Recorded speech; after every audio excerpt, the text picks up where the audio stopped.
The sword is the most iconic weapon of the Middle Ages. It symbolizes knights, nobility, and battlefield dominance. But here's the uncomfortable truth. Against plate armor, swords were often one of the least effective weapons available. So why did knights still carry them? And why didn't swords disappear when armor improved? To answer that, we need to separate myth, physics, and battlefield reality. When people imagine medieval armor, they often think of clumsy, heavy suits that restricted movement. That image is wrong. By the late 14th and 15th centuries, European plate armor was carefully shaped, heat-treated and designed to deflect, not absorb, blows. Plate armor worked by redirecting force, not resisting it directly. Curved surfaces caused sword strikes to glance off, dispersing energy away from the body. This matters, because cutting weapons rely on edge alignment, sustained contact, and localized pressure. Plate armor was engineered to deny all three. A sword cut works when force is concentrated along a thin edge.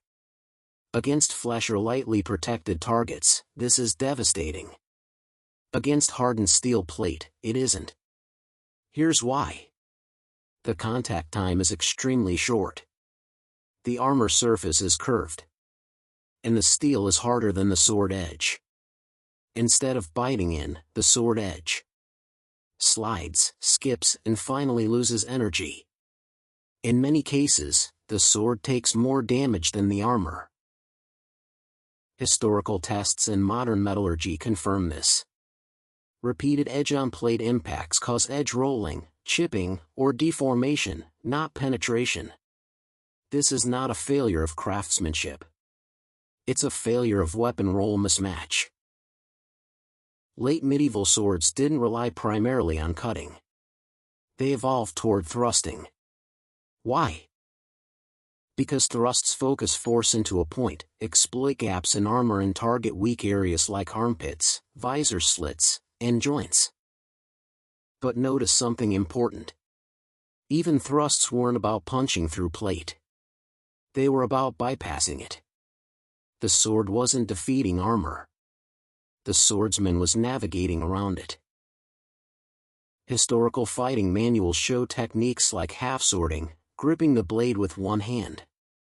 This turned the sword into a short spear, a lever, a control tool.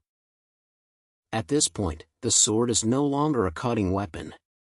It's a precision instrument for armored combat. That alone tells us something critical. If swords were effective armor breakers, none of this would be necessary.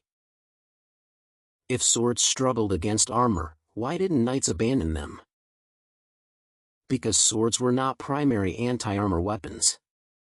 They were sidearms, status symbols, and versatile tools. Swords excelled when armor was incomplete, opponents were fatigued, combat moved to grappling range, and the battlefield broke down into chaos. Polearms, maces, and war hammers handled armor. Swords handled everything else. Movies teach us that swords smash through armor. History teaches us something else. Armor dictated weapon choice. Weapons adapted to armor, and swords adapted by changing how they were used, not what they were made to do. The sword didn't fail medieval warfare.